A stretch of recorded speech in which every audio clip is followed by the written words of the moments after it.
Hello, my name is Shanae Sampson. I am a second year MAT candidate at Fayetteville State University.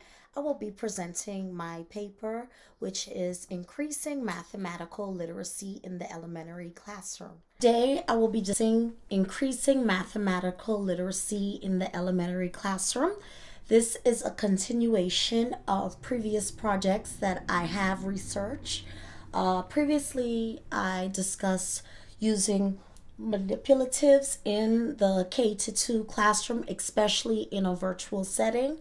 Additionally, I also discuss the importance of discourse both in a virtual setting and in the brick and mortar classroom. So, mathematical literacy, I think, ties in well, and it's just the natural continuation of those topics.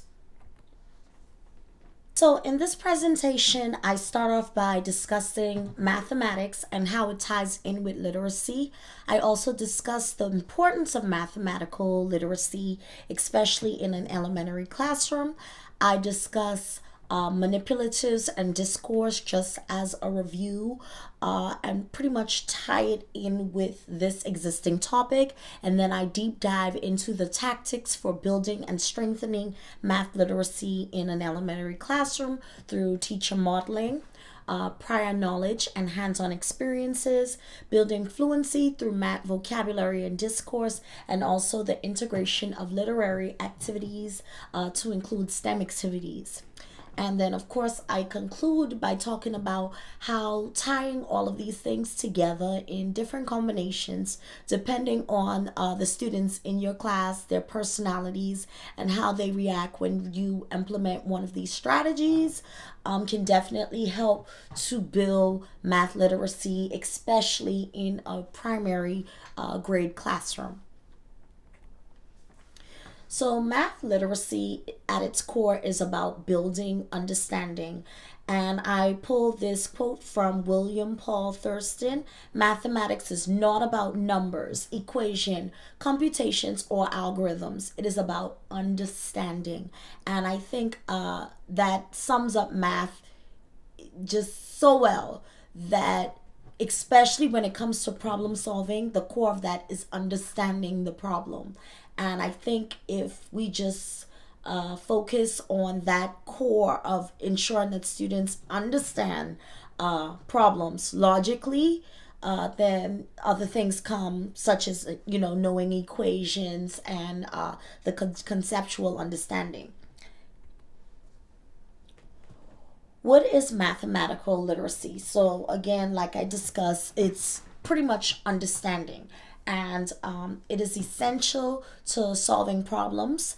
And that's in terms of story problems in second grade or very complex problems in middle school and high school.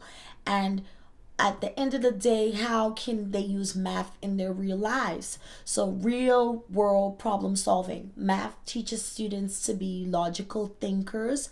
It teaches students to pretty much use common sense and to think outside of the box to figure out how they can solve a problem. In real life, whether it's trying to figure out how many pieces of tile they need to lay new tile in their house, or trying to figure out how many pieces of fruit they need for a party. So at the end of the day, we want our kids to be mathematically literate in order to be able to solve these real world problems. Building thinkers and logical problem solvers. I thought that that was such a fitting topic, because I think that if for math, that is the goal, to build a thinker, to build someone who can solve a problem inside and outside the classroom. The quote that I pulled here from Patterson in 2017, the part that I highlighted to me struck out to me. So it says, perhaps more than not knowing how to read. That's important. That's how important math understanding and problem solving is. So to read the full quote: learning and using math teaches people crucial ways of thinking and problem solving. So math is teaching people how to think. Ignoring math is as disabling and perhaps more than not knowing how to read. A mathematical mindset allows us to look at things logically. So I think that that quote was pretty powerful, and it was important for me to include in this presentation and in my paper. A lot of people will tell you that, oh, reading is the most important thing because without reading, students cannot do math, especially when it comes to problem solving. But I think that this quote speaks wonders because mathematicians are thinkers. And when you can't think, then can you really have the logical skills to infer something from a reading comprehension passage? So I think all of these things goes hand in hand, which ties in with the next slide. So this is mathematical literacy defined, and upon doing my research, I found that there were so many different sources that define math literacy, but they almost always said the same thing. And I think these two quotes together thoroughly describe what math literacy is about. The OECD in 2009 defines it as involving student competence with handling a variety of real world problems by skillfully analyzing, reasoning, understanding, and accurately interpreting and communicating problems due to a solid conceptual understanding, which helps them solve these problems. And so I think that that's a pretty sturdy definition of all that math literacy entails. And again, it uses the U word, understanding. So that is the base, allowing students to understand, because once they have that understanding, then they can analyze the problem and reason through the problem. Sutton and Kruger in 2002 describes it as a skill set. And so mathematical literacy encompasses not only knowledge of mathematics and concepts and procedures, but also the ability to apply the knowledge to create mathematical models of situations, solve the problem represented by a model, and interpret the solution in terms of societal implications. So again, they start off small and they go to the vastness of it and how we could use it in our real life situations with problem solving. Again, without that understanding, students are unable to create models that represent the problem, equations that represent the problem in order to successfully solve it. So again, understanding is the base of math literacy.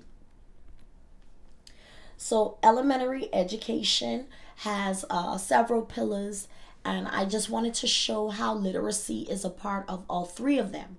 So reading, writing, math. All three of these things are tied to literacy. Of course, students need literacy in order to understand what they read, to get the literal meaning of a text and also the inferential meaning of a text. In order to write about a text, they must still understand what they read.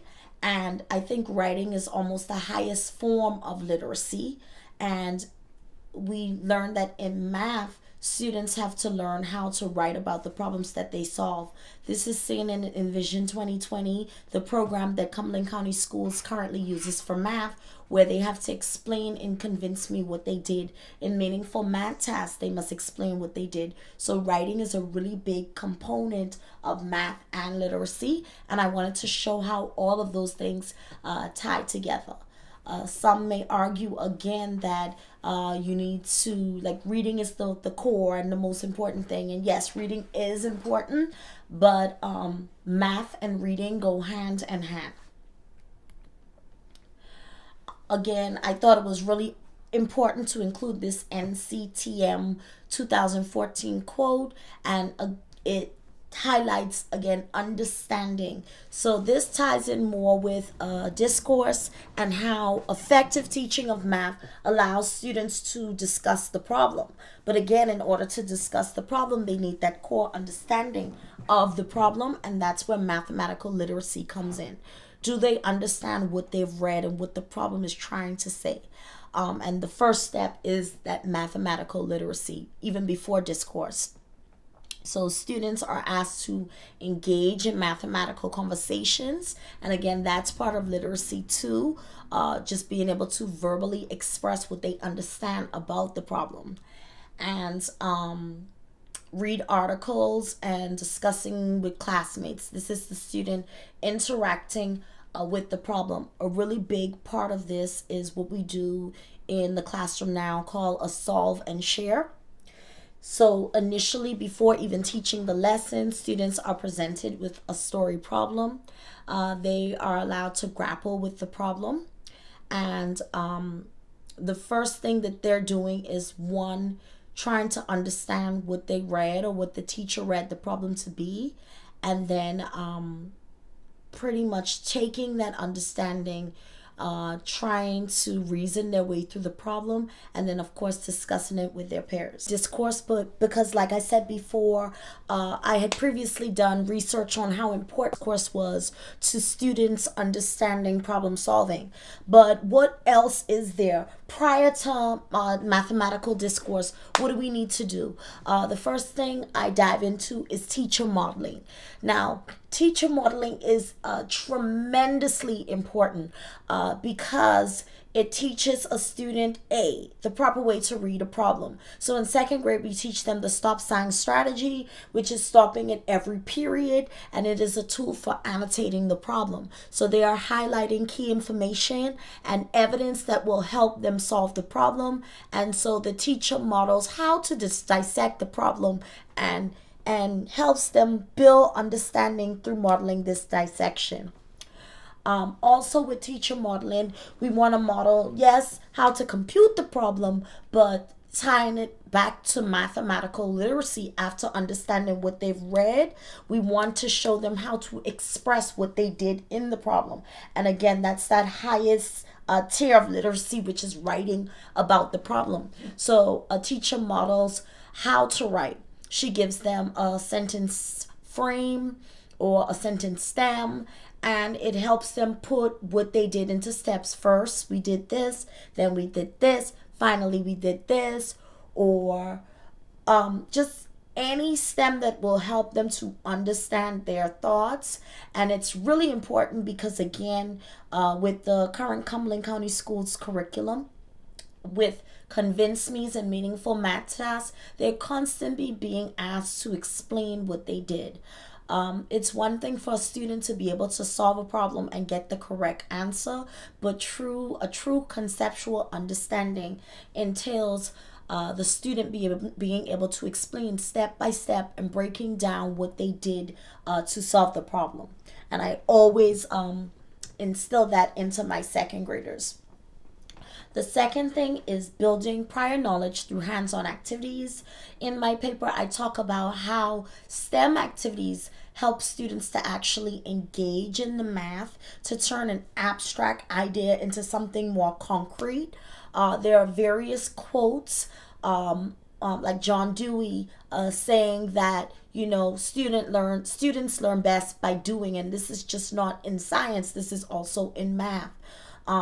So whenever we could get a student to engage in a math concept, they definitely understand it better. They are able to tap into their prior knowledge, and this also builds literacy because it's building understanding. Strengthening math through vocabulary. And so this is a big deal for me because I did the action research project on this in previous semesters, where I explicitly taught math vocabulary. This ties to teacher modeling because I ensure that I am always using mathematical vocabulary in my classroom.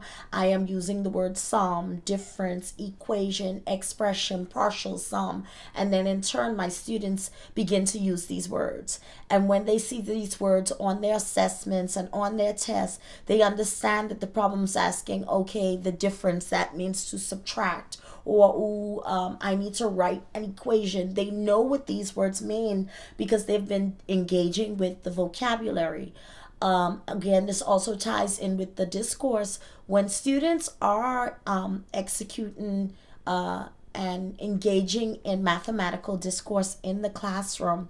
When they use the math vocabulary, it builds another layer of understanding and therefore math literacy. And again, they can understand what they read because they're familiar with the mathematical vocabulary. Lastly, integrating literary activities. This is something that I think was the goal in my current research.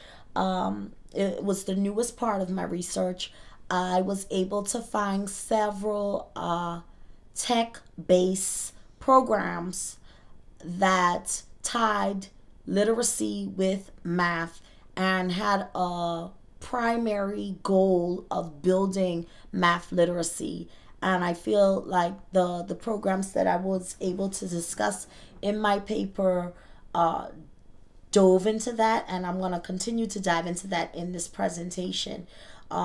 So I was so excited because the third program that I found was actually geared toward elementary school children. A lot of times in this research, they are talking about middle schoolers and high schoolers, so that's something that was really exciting for me. And this slide, there are levels to this. And so this is a chart that I pulled, and it talks about the levels of discourse in the classroom. Again, when we talk about math literacy, it's about reading, it's about being able to interact with the data, with the problem through discourse, and it's about writing about the problem. So I wanted to make sure that I included this chart.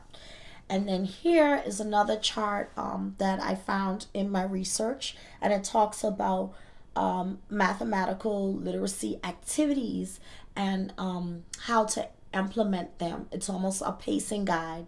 Okay, so first we talk about how to formulate math problems, and I think right there it's, you know, dissecting the problems, the stop sign strategy if we're talking about second graders.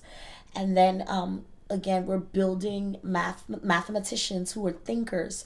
So then we want to show them how to reason out a problem, to make ideas from completion. Week 4 and 5, it would be applying what they've learned to attacking that complex problem, tapping into the prior knowledge and relating the problem now to an equation, and then finally integrating activities. So this is where we could tie it in and integrate it with other subject matter. We could integrate it with real life and have the students really engage in the math.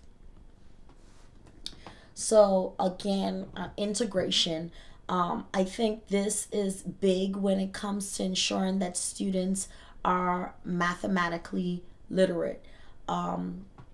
Sutton and Kruger, integrating literacy activities into math classes helps to clarify concepts and can make math more meaningful and interesting. So again, this is where we can bring in the real world examples. This is where we can integrate social studies and science so that students build a better understanding, because they can think about the problem in more ways than just math.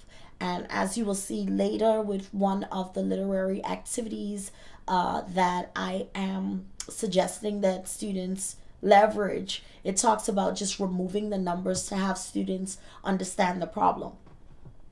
Some other strategies that tie into those core strategies. So these are some sub strategies that I mentioned in my paper: math journaling, and that's basically if a student in their real life encounters some type of problem and they can tie it to the math, they are writing that in their journal. And this is again helping with literacy because they're building those writing skills. They are able to express the problem in their own words. They're able to express through writing how they solve the problem. So I was really excited.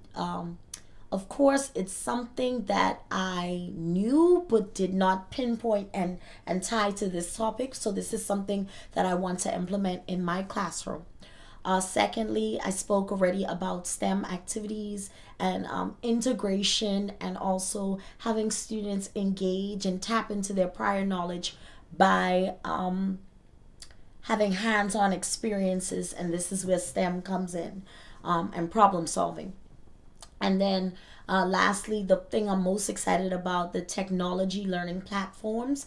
And I am going to go deep into that later in the presentation.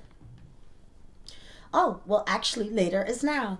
So, first, I saw many different platforms and I pulled just three of the stronger ones and I highlighted some of the features of each program and what I thought to be important in the program. So this one is called Concourse Village. It is actually geared towards high schoolers, but it has that reading and math integration. It has rigorous above level problem solving, and they focus on a two-tier strategy. One is rereading the problem, and I think that that's extremely important. That's something that we teach our second graders in Cumberland County. Again, read through the whole problem, and then the second time, the stop sign strategy. Or sometimes I have my students, after engaging with the question, going back to the problem and rereading it to make sure that they A, answered the question, and B, answered every part of the question. So I think repeated reading is extremely important. And then procedural problem solving. What are the steps? And I think this goes with organizing their thoughts. Another thing that I discussed in my paper that I didn't really highlight in the presentation was having a graphic organizer for math. A lot of times students get lost in the steps because they're trying to memorize them. But I think if they organize their thoughts and again thought more logically on how to solve a problem and understood a problem, that they would be more successful in their problem solving endeavors. One thing I really wanted to highlight with this program is that students create and organize, and again, back to the evidence organizer. So they create and organize a written body of work based on the problem. And that also ties in with what I was talking about before, which was the math journaling. So I thought it was a really good feature that Concourse Village by Exemplar had with their program. The second program I wanted to highlight was the VMK application. It's a digital media platform and it includes many different programs within that platform, like GeoGebra, MATLAB, and Office Mix. And there are many more programs that they're adding to this application. And it's kind of an extracurricular activity that high schoolers engage in for 90 extra minutes per week. And some of the focuses understanding, reasoning, decision making, and problem solving. So all of these are key to being able to solve problems.